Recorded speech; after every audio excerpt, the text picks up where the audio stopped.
आइए शुरू करते हैं न्यूज पथ का सफर। सबसे पहले ऐसी तस्वीरें जिनका जिक्र सरेरा है। ये तस्वीरें सुर्खियों में भी हैं और सोशल मीडिया पर भी। इनसे आपका बाखबर होना जरूरी है क्योंकि चौराहे पर इन्हीं की चर्चा है और चर्चा में 4 धाम यात्रा भी है।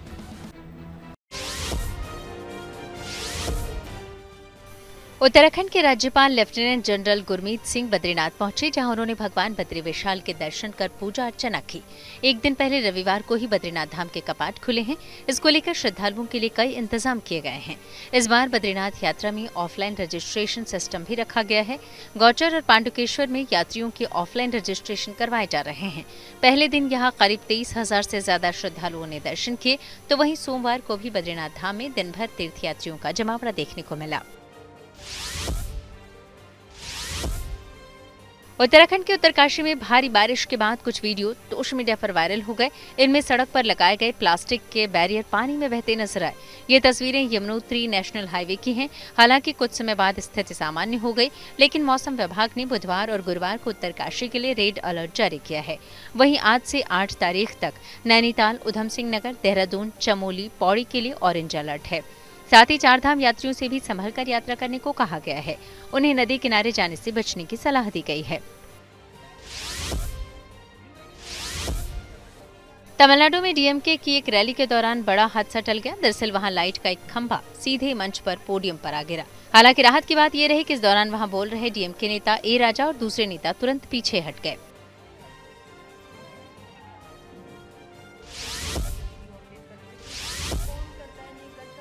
बिहार के बगहा में एक पुलिसकर्मी ने कान पकड़कर माफी मांगी। इसका वीडियो उसने सोशल मीडिया पर भी शेयर किया।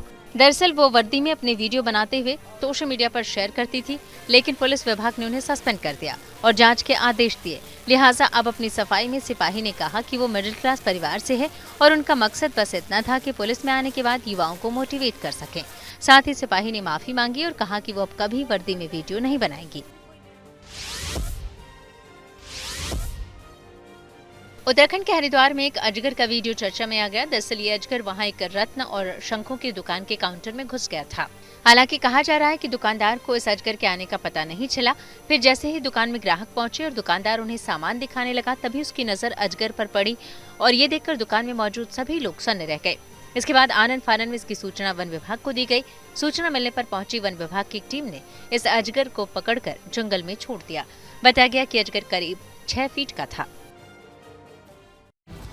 जिंदगी का सफर सुहाना हो, इसके लिए सावधान रहना जरूरी है। रोजमर्रा की आपाधापी में कुछ देर बैठकर सोचना समझना भी जरूरी है कि आपके आसपास क्या हो रहा है और जो कुछ भी हो रहा है उससे हमारी जिंदगी, हमारा परिवार कैसे प्रभावित हो सकता है। इसलिए हॉर्न बजाकर बाखबर करने वाली खबर जरूरी हो जाती है। और आज की खबर नीट पास कराने के नाम पर करोड़ों की ठगी से जुड़ी हुई है। नीट यूजी परीक्षा में पास कराने का झांसा देकर ठगी करने वाले 10 शातिर ठगों को पुलिस ने नोएडा, जयपुर और समस्तीपुर से गिरफ्तार कर लिया है। ये गैंग परीक्षा में पास कराने के नाम पर कैंडिडेट्स और उनके अभिभावकों से रकम ऐंठता था और कैंडिडेट्स की जगह सॉल्वर बिठाता था। ऐसे में जरूरी है कि प्रतियोगी परीक्षाओं में हो रही धांधली को लेकर खुद भी सतर्क हो जाएं और दूसरों को भी सावधान रहने के लिए हॉर्न बजाएं।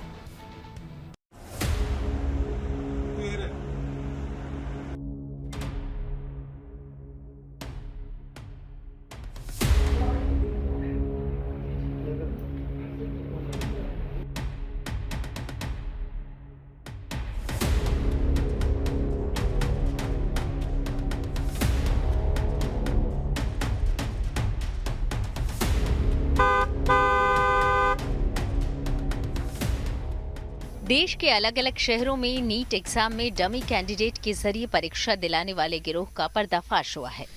नीट यूजी परीक्षा में पास कराने का झांसा देकर ठगी करने वाले 3 शातिर ठगों को यूपी एसटीएफ ने नोएडा से गिरफ्तार किया। तो वहीं जयपुर पुलिस ने नीट में डमी कैंडिडेट बैठाने वाले गैंग के 5 बदमाशों को गिरफ्तार किया। इसके अलावा बिहार के समस्तीपुर में पुलिस ने एक डॉक्टर और उसके साथी को गिरफ्तार किया, जिन्होंने कैंडिडेट्स की जगह डमी को बैठाने की कोशिश की थी। यूपी एसटीएफ के हत्थे चढ़े ये शातिर नीट परीक्षा पास कराने के नाम पर ठगी का धंधा चला रहे थे। नोएडा पुलिस की एसटीएफ टीम ने इस गिरोह का पर्दाफाश करते हुए 3 आरोपियों को गिरफ्तार कर लिया। नोएडा एसटीएफ टीम को एक बड़ी सफलता प्राप्त हुई है। नोएडा एसटीएफ टीम ने नीट परीक्षा में पास कराने वाले गैंग का खुलासा किया है। इस गैंग के 3 लोगों को गिरफ्तार किया है, जिनसे जानकारी मिली है कि ये नोएडा के सेक्टर 3 में अपना ऑफिस चलाते थे और जो परीक्षार्थी थे उनके परिजनों से संपर्क करके लाखों रुपए ऐंठते थे। एक परीक्षार्थी से 5 से 10 लाख रुपए की डिमांड करते थे और उसे परीक्षा में पास कराने की गारंटी लेते थे। नोएडा एसटीएफ टीम को मुखबिर की सूचना पे पता लगा कि इस तरह का गैंग नोएडा में चल रहा है, जिस पर एसटीएफ ने अपना जाल बिछाया और इस गैंग के 3 लोगों को गिरफ्तार कर लिया। ये लोग पहले भी अपनी कंपनी जो है अलग अलग नामों से चलाते थे और जब इनकी शिकायतें ज़्यादा हो जाती थी तो ये अपनी कंपनी का नाम चेंज करके दूसरे नाम से लोगों के साथ ठगी करते थे। गिरफ्तार आरोपियों की पहचान विक्रम कुमार शाह, धर्मपाल सिंह और अनिकेत कुमार के तौर पर हुई है। इन तीनों के पास से पुलिस ने कई कैंडिडेट्स के एडमिट कार्ड, दस्तावेज और दर्जनों एटीएम कार्ड बरामद किए। जानकारी के मुताबिक मुख्य आरोपी विक्रम साहू चेन्नई की विनायका मिशन यूनिवर्सिटी से पढ़ाई पूरी करने के बाद अपने साथियों के साथ मिलकर ठगी के इस धंधे में शामिल हो गया। पहले वो यूनिवर्सिटी में एडमिशन दिलाने के नाम पर लोगों को ठगता था और बाद में नीट, यूजी जैसी मेडिकल प्रवेश परीक्षा में पास कराने का झांसा देने लगा। पुलिस के मुताबिक ये गिरोह नोएडा में ऑफिस खोलकर छात्रों को टारगेट करता था। वो फोन कॉल के जरिए संपर्क कर कहते कि परीक्षा में वही सवाल भरना जो उन्होंने बताया हो और बाकी सवालों के जवाब छोड़ देना। कैंडिडेट्स को झांसा देने के लिए ये कहते कि वो OMR शीट यानी ऑप्टिकल मार्क रिकॉग्निशन शीट में गलत जवाब वो खुद भरवा देंगे। गिरफ्तार किए गए आरोपी इतने शातिर हैं कि अगर छात्र खुद मेहनत से पास हो जाता तो ये रकम हड़प लेते और फेल होने पर पैसे लौटाने के नाम पर टाल मटोल करते। इसके बाद ठिकाना बदलकर दूसरी जगह शिकार की तलाश करते थे। उत्तर प्रदेश एसटीएफ ने एक बड़ा खुलासा किया है और जिसमें नीट यूजी की परीक्षा पास कराने वाले 3 सदस्यों को दिल्ली से गिरफ्तार किया गया है। साफ तौर से ये सदस्य एक तरीके से परीक्षा में छात्रों को पास कराने की गारंटी लेते थे और उसको लेकर एक मोटी रकम लेते थे। एसटीएफ ने नीट की परीक्षा से ठीक पहले इनको दिल्ली से गिरफ्तार किया है, जिसमें इनके पास से कई प्रिंटिंग मशीन, इसके साथ साथ कई आई कार्ड और फॉर्च्यूनर कार बरामद हुई है। इस पूरे मामले पर एसटीएफ के मुताबिक अनिकेत और अलग जो उसके अन्य 2 साथी थे, इन्होंने परीक्षा व्यू करके एक कंपनी बना रखी थी और उसके जरिए ये लोगों से संपर्क करते थे। साफ तौर से ये एग्जाम पास कराने के लिए एक मोटी रकम लेते थे, जिसमें तकरीबन 5 लाख रुपए शुरुआत में लिए जाते थे, जिसके बाद रकम का दर बढ़ाई जाती थी। इस परीक्षा को दिलाने के लिए वह कैंडिडेट से कहते थे कि पहले वह जो भी उनको सवाल आता हो उसको वो भर दें और बाकी OMR सीट खाली छोड़ दें और उसके बाद वह वहां से OMR सीट को निकलवा कर पूरी तरीके से फिल कर देंगे। यानी कि इस पैटर्न पर वो काम करते थे। एसटीएफ की नोएडा यूनिट ने रविवार को मिली शिकायत पर तुरंत कार्रवाई करते हुए इस गिरोह को दबोच लिया। अब पुलिस इनके पुराने रिकॉर्ड खंगालने और शिकार बने कैंडिडेट्स की सूची तैयार करने में जुटी है। पुलिस का कहना है कि मामले में कार्रवाई की जा रही है। जयपुर पुलिस ने भी नीट में डमी कैंडिडेट बैठाने वाली गैंग के 5 बदमाशों को गिरफ्तार किया है। जयपुर पश्चिम जिले की पुलिस ने परीक्षा में दूसरे कैंडिडेट्स की जगह सॉल्वर बैठाने और फर्जी दस्तावेजों के जरिए सिलेक्शन का खेल खेलने वाले गिरोह का भंडाफोड़ किया है। पुलिस टीम ने फ्लैट पर दबिश देकर अजित कुमार बराला, सोहनलाल चौधरी, जितेंद्र शर्मा, मोहनलाल जाट और ललनदेव यादव को पकड़ा। इनके पास से 3 Bluetooth, 2 earbud, mobile, 4 SIM card, 50,000 रुपए और स्कॉर्पियो गाड़ी जब्त की है। जयपुर पश्चिम पुलिस ने कार्रवाई करते हुए 5 लोगों को गिरफ्तार किया है। दौरान जांच और मुकदमे की कार्रवाई के दौरान ये तथ्य प्रकाश में आया कि 2 अभियुक्त, जिनका नाम अजीत और सोहन है, इन्होंने षड्यंत्र पूर्वक करते हुए इस नीट परीक्षा में अनुचित साधनों का प्रयोग करने की कोशिश की, जिसमें इन्होंने जितेंद्र करके एक अभियुक्त है जो मेडिकल का ही छात्र है, उसको डमी कैंडिडेट के तौर पर बैठाने का निश्चय किया और एक षड्यंत्र रचा। रोहित वोरा जो इस एग्जाम में एक परीक्षार्थी के तौर पर आवेदन किया, उसके डमी कैंडिडेट के तौर पर जितेंद्र को बैठना था। साथ ही पैरामेडिक की एग्जाम जो इसी महीने के अंत में होने वाली थी, उसमें भी संजय चौधरी करके एक युवक था जिसकी जगह डमी कैंडिडेट बढ़ाने का षड्यंत्र रचा। इसमें कार्रवाई करते हुए पुलिस ने इन 5 लोगों को गिरफ्तार किया। पुलिस की विशेष टीम पहले से संदिग्ध व्यक्तियों की पहचान कर उन पर कड़ी निगरानी रख रही थी। टीम ने फर्जीवाड़े में इस्तेमाल होने वाली स्कॉर्पियो को जयपुर के जगतपुरा इलाके से जब्त किया। इस गाड़ी में बैठकर आरोपी परीक्षा केंद्रों पर पहुंचने वाले थे। पूरी योजना को नाकाम करते हुए पुलिस ने फर्जी सॉल्वर गैंग को रंगे हाथों गिरफ्तार कर लिया और स्कॉर्पियो गाड़ी जब्त कर ली। पूछताछ में आरोपियों ने पुलिस को बताया कि सोहन और अजीत परीक्षा में फर्जीवाड़ा कर एग्जाम में पास कराने के लिए पैसे लेते हैं। डमी कैंडिडेट के तौर पर जितेंद्र को तैयार किया गया। इसके लिए डमी कैंडिडेट की फोटो AI टूल से एडिट की जाती और उसी फोटो को फॉर्म पर लगाया जाता। आर्टिफिशियल इंटेलिजेंस का प्रयोग करते हुए फोटो मिक्सिंग के माध्यम से ये लोग जब फॉर्म भरते थे तब जो डमी कैंडिडेट बैठता था और जिस कैंडिडेट की एग्जाम होती थी उनकी फोटो को मिक्स करके फोटो लगाई जाती थी ताकि एजेंसियों को शक नहीं हो, लेकिन लगातार तकनीकी तौर पर इन पर नजर रखी जा रही थी। ऐसे में इनको गिरफ्तार किया है। इनके पास में ब्लूटूथ डिवाइस मिली है, ऐसे ईयरबड मिले हैं, साथ ही स्कॉर्पियो गाड़ी जब्त की गई है। जो एडवांस रकम दी गई थी एग्जाम में बैठने के नाम पर वो भी इन अभियुक्त के कब्जे से जब्त की गई है। पूछताछ में मूल कैंडिडेट के नाम सामने आने के बाद पुलिस ने कार्रवाई करते हुए दबिश दी और इस मामले में रोहित गोरा और संजय चौधरी को भी गिरफ्तार कर लिया। बिहार के समस्तीपुर में भी नीट परीक्षा में स्कॉलर या डमी कैंडिडेट बैठाने के मामले का खुलासा हुआ है। इस मामले में पुलिस ने बेगूसराय जेल में तैनात डॉक्टर रंजीत कुमार समेत 2 लोगों को गिरफ्तार किया है। वहीं 3 मोबाइल, 1 कार और 50,000 कैश भी बरामद हुआ है। इसके अलावा कई छात्रों के एडमिट कार्ड भी मिले हैं। पुलिस के मुताबिक एग्जाम पास कराने के लिए 2.5 से 5 लाख तक में डील हुई थी। ASP संजय पांडे ने बताया कि पुलिस को पटना से इनपुट मिला था, जिसके बाद गिरोह की तलाश शुरू कर दी गई। मोहनपुर पुल के एग्जाम सेंटर के पास 2 लोग बैठे हुए थे। पुलिस को शक होने पर उनसे पूछताछ की गई। फिर उनके मोबाइल को खंगाला गया तो कई छात्रों के एडमिट कार्ड मिले, जिसके बाद दोनों आरोपियों को गिरफ्तार कर लिया गया। परीक्षा शुरुआत होने के क्रम में एक सूचना प्राप्त हुई कि एक सक्रिय गिरोह का एक सदस्य जो तकनीकी रूप से छेड़छाड़ कर करके मूल अभ्यर्थी के स्थान पर स्कॉलर को बैठाता है और अधिकतम नंबर लाने वाले को प्रयास कर करके और नीट के जो अभ्यर्थी हैं उनको सफल कराने का प्रयास करता है। इसी क्रम में जो हम लोग को सूचना प्राप्त हुई तो हमारी समस्तीपुर जिला की DIU जो सेल है, तकनीकी सेल है, और थाना अध्यक्ष मुफस्सिल अपने अन्य सहयोगियों के साथ जो प्राप्त सूचना थी उसको सत्यापन के क्रम में उस व्यक्ति को तलाश किया जाने लगा। कभी कभी वो मोबाइल अपना स्विच ऑफ भी कर देता था, लेकिन सत्यापन के क्रम में ये मोहनपुर पुल के पास एक कार पर 2 व्यक्तियों के साथ पकड़ा गया। जाहिर है नीट UG एग्जाम में डमी कैंडिडेट्स बैठाने के खुलासे के बाद पिछले साल की तरह इस बार भी सवाल उठने लगे हैं। ऐसे में जरूरी है कि प्रतियोगी परीक्षाओं में हो रही धांधली को लेकर खुद सतर्क हो जाएं और दूसरों को भी सावधान करने के लिए हॉर्न बजाएं।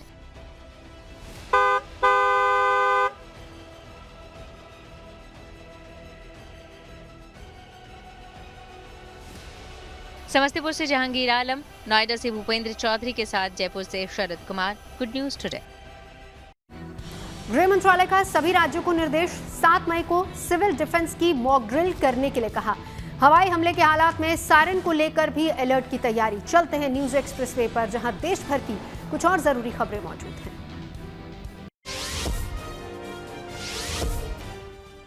रूसी राष्ट्रपति व्लादिमीर पुतिन ने पीएम मोदी को फोन किया। इस दौरान दोनों नेताओं के बीच पहलगाम आतंकी हमले को लेकर बात हुई। पीएम से बातचीत में पुतिन ने आतंकी हमले के पीड़ितों के प्रति अपनी संवेदनाएं जताई। साथ ही पुतिन ने आतंकवाद के खिलाफ भारत की लड़ाई में अपना पूरा समर्थन देने की बात कही। इसके अलावा रूसी राष्ट्रपति ने हमले के गुनहगारों को सख्त सजा दिए जाने की वकालत की। वहीं प्रधानमंत्री मोदी ने पुतिन को रूस के 80वें विक्ट्री डे की बधाई दी और उन्हें कार्यक्रम के लिए भारत आने का न्योता भी दिया। पुतिन ने ये न्योता स्वीकार भी कर लिया है। पहलगाम आतंकी हमले के मामले से जुड़ी एक और याचिका को सुप्रीम कोर्ट ने खारिज कर दिया। अदालत ने याचिकाकर्ता को कड़ी फटकार लगाई और कहा कि इस मामले की गंभीरता का आपको कोई अंदाजा नहीं है। वहीं सुप्रीम कोर्ट ने ये भी साफ किया कि इस याचिका का मुख्य मकसद प्रचार प्राप्त करना है। इसका इरादा सार्वजनिक हित साधने का नहीं है।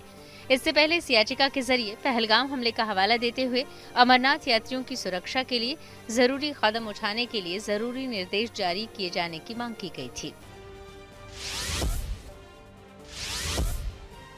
वक्फ संशोधन कानून से जुड़े मामले में 15 मई यानी अगले गुरुवार को सुनवाई होगी। हालांकि मौजूदा सीजेआई जस्टिस संजीव खन्ना 13 मई को रिटायर हो जाएंगे, लिहाजा अगले सीजेआई जस्टिस BR गवई की बेंच वक्फ मामले की सुनवाई करेगी। पाकिस्तान की मुश्किलें और बढ़नी तय हैं। दरअसल वित्त मंत्री निर्मला सीतारमण ने अपने इटली दौरे में एशियन डेवलपमेंट बैंक के अध्यक्ष से बात की। सूत्रों के मुताबिक इसमें पाकिस्तान को फंडिंग न करने की बात रखी गई। इसके अलावा भारत EU के देशों से भी बात कर रहा है ताकि पाकिस्तान को फाइनेंशियल एक्शन टास्क फोर्स को ग्रे लिस्ट में डाला जा सके। इटली के मिलान में एशियन डेवलपमेंट बैंक की सालाना बैठक हो रही है, जिसमें हिस्सा लेने के लिए वित्त मंत्री निर्मला सीतारमण समेत कई देशों के प्रतिनिधि वहां पहुंचे हुए हैं।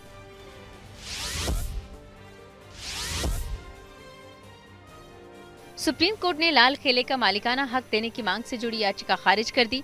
ये याचिका कोलकाता की रहने वाली सुल्ताना बेगम नाम की महिला ने दायर की थी, जो खुद को मुगल सम्राट बहादुर शाह जफर के परपोते की पत्नी बताती हैं।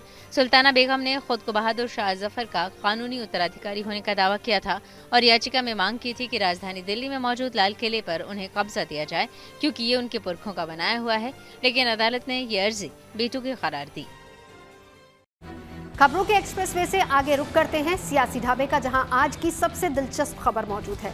आतंकी आका को मिट्टी में मिलाने के लिए काउंटडाउन शुरू हो चुका है। मोदी सरकार ने सैन्य कार्रवाई से पहले पाकिस्तान को मुंहतोड़ जवाब देने के लिए फाइनल तैयारी कर ली है। आज NSA डोभाल और रक्षा सचिव में प्रधानमंत्री नरेंद्र मोदी के साथ मुलाकात की और इससे पहले प्रधानमंत्री नौसेना और वायुसेना प्रमुखों के साथ भी बातचीत कर चुके हैं। वहीं सिंधु समझौता रोकने के बाद भारत ने चनाब नदी के जरिए वाटर स्ट्राइक कर पाकिस्तान को अपने तल्ख तेवर दिखा दिए हैं। लेकिन कांग्रेस ने एक बार फिर से सेना के मनोबल पर सवाल उठाया, जिसके बाद बीजेपी पूछ रही है कि आखिर कांग्रेस पाकिस्तान के नेताओं की भाषा क्यों बोल रही है।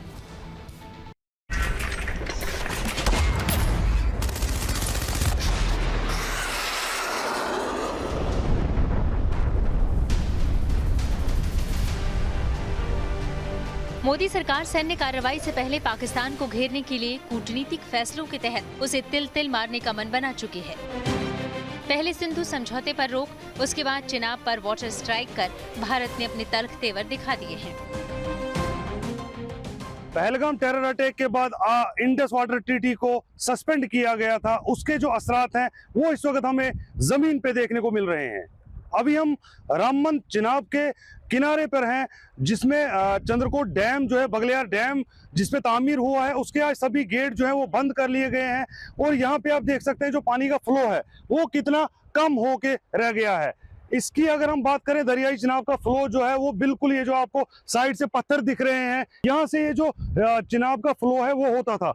पीछे भी जब यहाँ पे मतलब एक्सीडेंट हुए हैं, बड़ी बड़ी गाड़ियां जो हैं वो जिस लोकेशन पे एक्सीडेंट होती थी उसको आगे 1 किलोमीटर या 2 किलोमीटर आगे निकाला जाता था। उससे ये पता लगता है कि इसका फ्लो कितना है। पाकिस्तान को सबक सिखाने का प्रधानमंत्री मोदी का प्लान तैयार है। भारत की तीनों सेनाएं एक्शन का टारगेट, तरीका और टाइम तय कर चुकी हैं। इसी बीच राफेल के नींबू मिर्ची विवाद पर जबरदस्त सियासत शुरू हो गई। यूपी कांग्रेस अध्यक्ष अजय राय ने राफेल की तरह एक खिलौना दिखाते हुए सवाल किया कि आखिर केंद्र सरकार राफेल पर बांधी गई नींबू मिर्ची कब हटाएगी। तो बीजेपी ने पलटवार करते हुए कहा कि कांग्रेस पाकिस्तान की भाषा बोल रही है। अच्छा, ये वही वाला नींबू मिर्ची वाला। हाँ, ये जो केंद्र सरकार ले आई राफेल, रक्षा मंत्री जी ने नींबू मिर्च बांधकर इसको खड़ा किया हुआ। ये मैंने नहीं बांधा, ये रक्षा मंत्री, ये भारत सरकार ने बांध के खड़ा किया हुआ नींबू मिर्च। लिखे भी हैं राफेल। ये राफेल है ये भाई, वो इससे मंगाया गया है। हाँ, अंदर बैठे भी, आगे अमित शाह पीछे, आगे वो हैं मोदी जी, पीछे राजनाथ सिंह। कांग्रेस पार्टी के उत्तर प्रदेश के अध्यक्ष अजय राय जी रफाल विमान के ऊपर खिलौना ऐसा दिखाते हुए, नींबू मिर्ची दिखाते हुए मजाक उड़ाने का प्रयास कर रहे हैं। मात्र एक दिन पहले इसी ईस्टर्न यूपी में गंगा एक्सप्रेसवे के ऊपर रफाल ने लैंडिंग की और उड़ान भरी।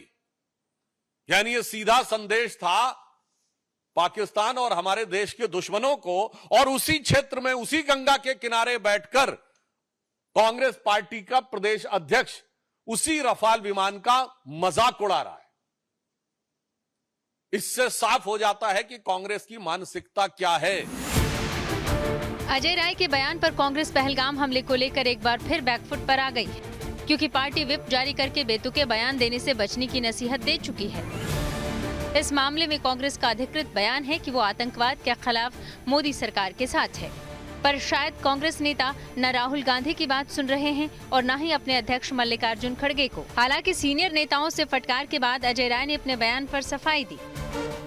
ये जो मैंने कहा था नींबू मिर्ची वाली बात, ये स्वयं आप देख सकते हैं कि राजनाथ सिंह जी जब गए थे वहाँ, तो आप देख सकते हैं कि ये वहाँ पर ये नींबू वहाँ पर इन्होंने जहाज जो राफेल के पहियों के पास नींबू लगाया गया था, ये खुद स्वयं रक्षा मंत्री जी जो देश के रक्षा मंत्री जी हैं, ये तो यही बात मैंने कही कि ये जो नींबू और मिर्च कब यहाँ से हटेगी और कब ये अपने जो हमारे शहीद हुए बच्चे परिवार के लोग कब पूरी तरीके से उनका बदला लिया जाएगा।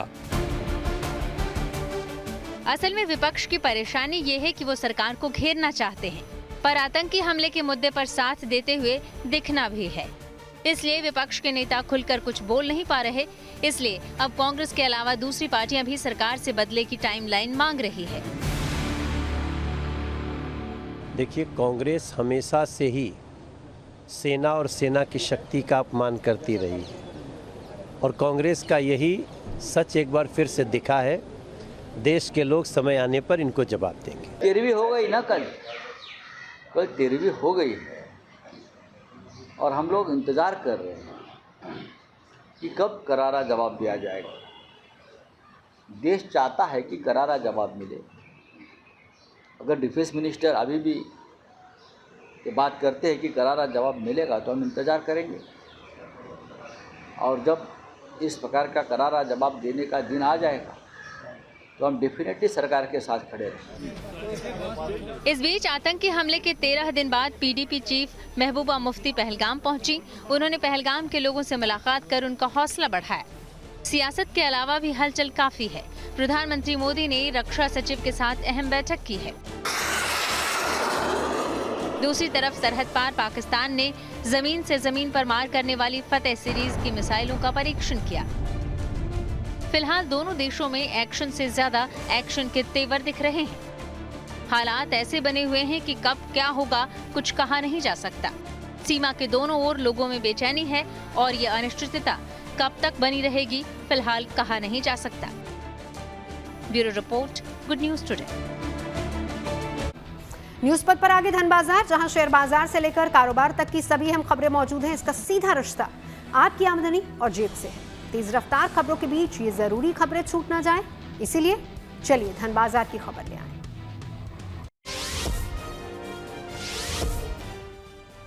हफ्ते के पहले कारोबारी दिन शेयर बाजार में बढ़त देखने को मिली। सेंसेक्स 295 अंकों पर 80,797 पर बंद हुआ। वहीं निफ्टी भी 114 अंक ऊपर चढ़ा, ये 24,461 पर पहुंच गया। Auto, health care, oil and gas समेत लगभग सभी सेक्टरों के शेयरों में मजबूती रही। सोने की कीमत में तेजी आई। दिल्ली सर्राफा बाजार में सोना 550 रुपए महंगा हुआ। इसके साथ ही दिल्ली में 10 ग्राम सोने की कीमत बढ़कर 97,350 रुपए हो गई। हालांकि चांदी 400 रुपए फिसल गई। इसके साथ ही अब दिल्ली में 1 किलो चांदी की कीमत गिरकर 96,700 रुपए पर आ गई। डॉलर के मुकाबले रुपए को मजबूती मिली। रुपया 24 पैसे ऊपर चढ़ा। इस तरह $1 के मुकाबले रुपए की कीमत 84 रुपए 33 पैसे हो गई। और न्यूज पथ के सफर में अब सोशल अड्डा का रुख करते हैं, जहां आज बात होगी उत्तर प्रदेश के सरकारी स्कूलों में शिक्षा व्यवस्था को बेहतर बनाए जाने को लेकर उठाए जा रहे बड़े कदम की। उत्तर प्रदेश में माध्यमिक शिक्षा परिषद के स्कूलों में अब शिक्षकों के साथ छात्रों की भी हाजिरी ऑनलाइन होगी। यूपी बोर्ड ने ऑनलाइन अटेंडेंस को एकेडमिक सेशन 2025-26 से लागू करने की तैयारी शुरू कर दी है। इसके लिए एक नया सॉफ्टवेयर तैयार किया जा रहा है, जिसके जरिए स्कूलों में शिक्षकों और छात्रों की स्थिति की सही जानकारी मिल पाएगी। स्कूलों से ऑनलाइन हाजिरी की सूचना सुबह 11 बजे तक यूपी बोर्ड मुख्यालय को मिल जाएगी और सूचना को भेजने की जिम्मेदारी स्कूलों के प्रिंसिपल की होगी, जिन्हें लॉगिन आईडी और पासवर्ड दिया जाएगा। सॉफ्टवेयर में ऐसा सिस्टम होगा कि स्कूल से सूचना भेजते समय प्रिंसिपल की फोटो भी खींचेगी और स्कूल से 200 मीटर के दायरे से बाहर रहने पर यह सूचना नहीं जाएगी। इसके साथ ही फोटो की जियो टैगिंग भी होगी ताकि ये तय किया जा सके कि प्रिंसिपल ने स्कूल से ही सूचना भेजी है। जिला, मंडल और राज्य स्तर पर इसकी ऑनलाइन निगरानी की जाएगी। वर्तमान में उत्तर प्रदेश माध्यमिक शिक्षा परिषद से जुड़े तकरीबन 28,000 माध्यमिक विद्यालय हैं और इनमें 5 लाख शिक्षक और 1 करोड़ से अधिक बच्चे पढ़ते हैं। सभी उत्तर प्रदेश के 2500 राजकीय स्कूलों में पहले से ही फिलहाल बायोमेट्रिक अटेंडेंस की व्यवस्था लागू है। यूपी बोर्ड के सचिव भगवती सिंह ने बताया कि अटेंडेंस की नई व्यवस्था लागू करने से शिक्षा की गुणवत्ता में सुधार होगा, क्योंकि कई बार ऐसी शिकायतें मिलती रही हैं कि कई स्कूल सिर्फ कागजों पर ही चल रहे हैं और सिर्फ परीक्षा के समय एक्टिव होते हैं। बोर्ड के इस कदम को लेकर हमने कुछ लोगों से बात की और उनकी राय जाननी चाहिए। आप लोग स्कूल जाओगे और ऑनलाइन अटेंडेंस दोगे तो उससे क्या क्या आप लोग की प्रॉब्लम हल हो सकती है या क्या क्या फेस करना पड़ेगा? ये अच्छा है या कैसा फैसला है? नंबर सर अच्छा है। My name is Srishti Chaurasia. I study in class 12। Biometric attendance होने से तो अच्छा ही होगा। अभी क्या क्या इसमें बेहतर हो सकता है, क्या क्या सुधार हो सकता है जो आप लोग फेस करते हो स्कूल जाने पे? चीज़ें क्या क्या बदल सकती हैं? सर बायोमेट्रिक अटेंडेंस होने से गवर्नमेंट को भी पता चलेगा कितने बच्चे स्कूल में आ रहे हैं और स्टूडेंट्स भी रेगुलर आएंगे और टीचर्स भी रेगुलर ही आएंगे। स्टूडेंट आएंगे रेगुलर, टीचर रेगुलर आएंगे। इससे क्या क्या लगता है आप लोगों को, क्या क्या प्रॉब्लम सॉल्व हो सकती है? खास तौर से जो गर्ल्स स्टूडेंट आप लोग हो, क्या क्या प्रॉब्लम? हम प्रॉपर तरीके से और रेगुलर स्कूल जाएंगे तो साफ सफाई भी होगा और अच्छे तरीके से कर्मचारी लोग भी आएंगे। आप बताओ क्या नाम है आपका? Sir my name is Navya Prajapati. I study in class 11th। Sir मतलब एजुकेशन लेवल और अच्छा हो जाएगा। सर टीचर्स अच्छे से आएंगे, पढ़ाएंगे, कुछ अच्छे से एक्सप्लेन करेंगे। जैसे वॉशरूम गंदे होते हैं तो वो साफ़ हो सकते हैं और पानी की दिक्कत भी बहुत होती है स्कूलों में, तो वैसे वो भी अच्छे से हो सकते हैं। और भी यहाँ टीचर्स रेगुलर आएंगे, स्टूडेंट्स भी आएंगे, पढ़ाई भी होगी, सारे क्लासेस भी चलेंगे। अगर यदि हम रेगुलर जाएंगे स्कूल तो अत्यधिक बच्चे आएंगे तो सर को भी लगेगा कि बच्चे आ रहे हैं तो और पढ़ाने में उन लोग को भी खुशी होगी कि चले हम पढ़ाएंगे। बस पढ़ाई बेहतर हो जाएगी। Yes sir. ऐसे तो सारे जाएंगे, पढ़ाई अच्छी होगी। सर लोग के पास बहाना रहता है आज ये सब नहीं आया तो ये सब नहीं आया। ऐसे तो डेली क्लासेस चलेंगी, नहीं तो लोग का ऐसे ही बंक मारते रहते हैं। तो मान रहे हो कि ये ज़रूरी है कि आप लोग का भी ऑनलाइन अटेंडेंस होना चाहिए? है, बहुत बच्चे नहीं आते हैं, बहुत तो साल में मुंह नहीं दिख रहते हैं, पेपर दिन जाएंगे पेपर लिख के चले आएंगे। अब पूरे साल ऐसे ही उन लोग का अटेंडेंस लगा रहता है 100%। टीचर पढ़ाने से भी बच जाते हैं और स्टूडेंट स्कूल जाने से बच जाते हैं, नीचे बैठेंगे मोबाइल चलाएंगे अपना काम करेगा। मेरा मानना है कि सरकार की तरफ से ये बहुत बड़ा फैसला है और बहुत ही अच्छा फैसला है। देखा जाए तो अटेंडेंस जो हम लोग के पुराने रजिस्टर्स पे ही लगते थे, इससे क्या होता था कि पठन पाठन का जो कार्य होता था वो सिर्फ कागज़ों पे और इस पे ही दिखता था। लेकिन अब समय आ गया है दिखाने का कि बच्चे वाकई में पढ़ना चाहते हैं और टीचर कहीं ना कहीं उनको भी पढ़ाना चाहते हैं। तो ये सारी चीज़ें एक जो व्यवस्था बनाई गई हैं, बहुत ही अच्छा व्यवस्था बनाई गई है। हो सकता है आने वाले समय में जो यूपी बोर्ड है और बाकी जो हम लोग का जो सिलेबस है, बाकी सारी चीज़ें हैं, वो इसी तरह और प्रोग्रेस करेगा और अच्छा बढ़ेगा। सर हम इस बायोमेट्रिक सिस्टम का स्वागत करते हैं। निश्चय ही सरकार द्वारा यह कदम सराहनीय है। इससे बच्चों की उपस्थिति बढ़ेगी, छात्र समय से स्कूल पहुंचेगा और शिक्षक भी अपनी पूरी तन्मयता के साथ अपना पाठ्यक्रम को, सिलेबस को समय से पूरा करेगा। हम लोग हतोत्साहित हो जाते हैं जब क्लास में पहुंचते हैं और बच्चे नहीं होते हैं या बच्चे आते रहते हैं और जाते रहते हैं, इसका कोई आकलन नहीं हो पाता है। तो निश्चय ही यह कदम सराहनीय है, बायोमेट्रिक सिस्टम होना चाहिए। टेलीग्राम का अपने यूजर्स को तोहफा। टेक्नोलॉजी से जुड़ी ऐसी हर जरूरी खबर को जानने समझने के लिए आपको लिए चलते हैं डिजिटल गली। चुनाव आयोग जल्द एक खास ऐप ECI नेट लॉन्च करेगी। इसमें 40 से ज्यादा सेवाओं के लिए अलग अलग मोबाइल ऐप डाउनलोड करने की जरूरत नहीं होगी। ये ऐप नागरिकों और मतदाताओं की सुविधा, सरलता और पारदर्शिता के लिए लाई जा रही है। मसलन वोटर हेल्पलाइन और KYC समेत कई एप्लीकेशन की सुविधा आपको इसी ऐप में मिलेंगी। केंद्रीय सूचना प्रसारण मंत्रालय की फैक्ट चेक टीम ने साफ किया कि सरकार ने व्हाट्सएप मॉनिटरिंग की कोई भी नई नीति जारी नहीं की है। PIB ने कुछ वायरल पोस्ट को लेकर ये पक्ष रखा, साथ ही बताया कि कोई भी व्हाट्सएप कॉल रिकॉर्ड नहीं की जा रही है। अब 200 लोग एक साथ वीडियो कॉल कर सकेंगे। टेलीग्राम ने अपने यूजर्स को ये बड़ा तोहफा दिया। माना जा रहा है कि इस टूल के जरिए गूगल मीट और माइक्रोसॉफ्ट टीम्स ऐप को टक्कर मिलेगी। अभी इतनी बड़ी संख्या में फ्री कॉल की सुविधा नहीं मिलती है। टेलीग्राम ने सबसे पहले साल 2021 में ग्रुप कॉलिंग की शुरुआत की थी। अब रुक करते हैं प्रगति मार्ग का, जहां ऐसी खबरें हैं जो देश की तरक्की और प्रगति और लोगों की काबिलियत को दिखाती हैं। यहां आज हम आपको लिए चलेंगे मध्य प्रदेश के एक ऐसे गांव जिसे आदर्श और निर्मल गांव का दर्जा हासिल है। इस गांव का नाम है बघुआर। गांव भले ही छोटा है लेकिन व्यवस्था एकदम दुरुस्त है। यहां पक्की सड़कों से लेकर अंडरग्राउंड ड्रेनेज सिस्टम तक और गोबर गैस प्लांट से स्कूलों की चमचमाती दीवारों तक सब कुछ है।